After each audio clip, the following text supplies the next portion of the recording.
J-Start, jumpstart your Japan career.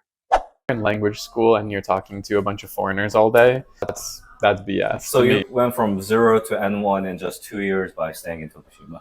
Yeah. being, And those three things was how I got from wow. 0 to N1, basically. That allowed me to basically learn all the Joyo kanji, like the 2,200 kanji, Right. within like 8 months. All right, welcome to part 2. If you haven't seen part 1, the link is right up there. Click on it to hear how Levi first got started in Japan 8 years ago. And we're talking right now about Levi's experience in Tokushima as a Japan exchange teaching. It's an English teaching program.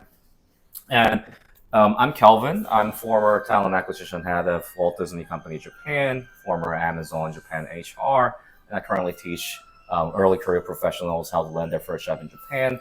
And Levi coaches professionals and recruiters in Tokyo and having them realize their, find their last meaning. I haven't prepared for your pitch. So. No, I like it. Yeah, I guess people who want to relieve stress and be happy, find purpose, meaningful life.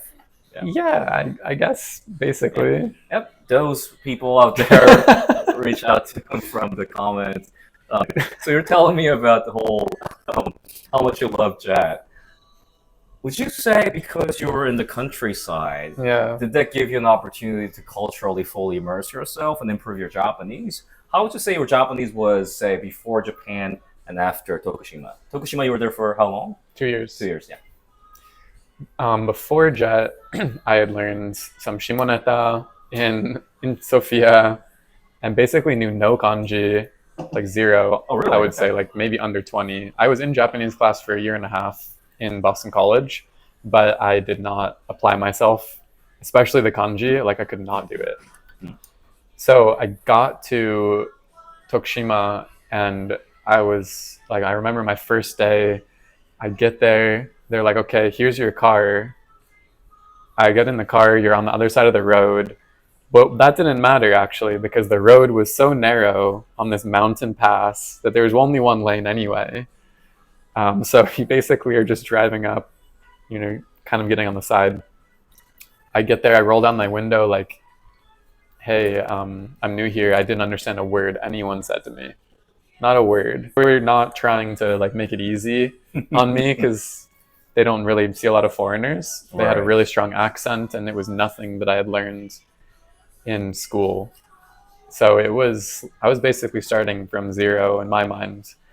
And then by the end of it, I got to like N1 level. I failed N1 by 3 points in 2018. When you first came, did you have any certification, JLPT? No. So you went from 0 to N1 in just 2 years by staying in Tokushima and being forced to learn the language. Yeah, I mean there was a lot behind that. Like I remember there was two things that really changed the game for me for Japanese learning.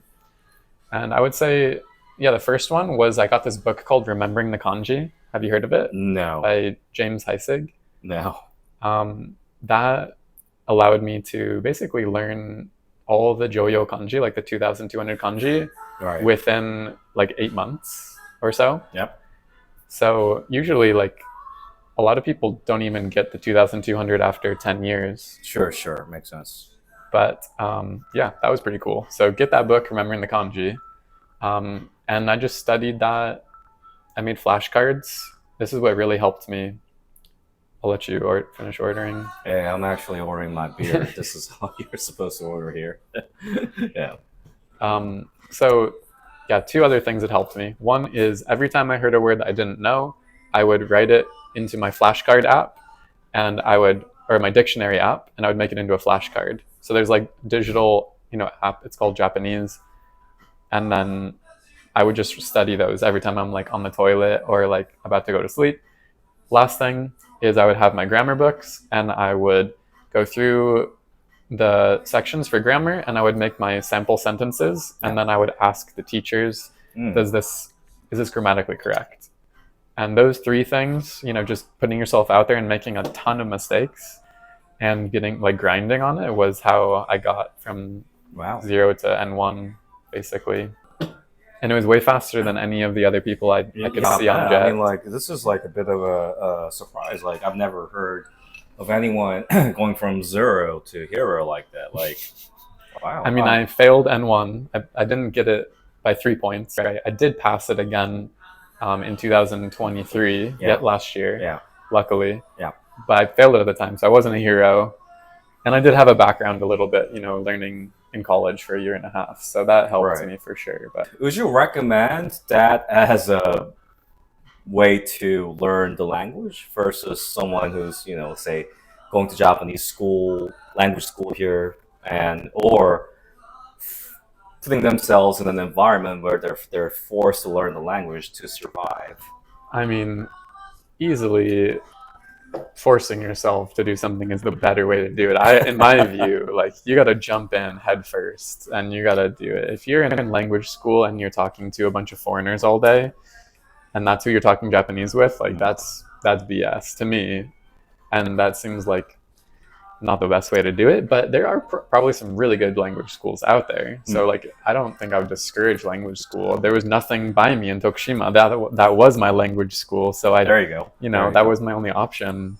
Later on, I got like a virtual tutor on Zoom who I would just have like, Nihon Kaiwa, like talking to them in Japanese, right? Or like practicing reading and things like this. So there's, different things for everybody, I would say, but don't be afraid. You got to make mistakes. That's the only way that you're going to learn. And yeah, just go do it. After Tokushima, so you started working as a recruiter in Tokyo. How did that happen?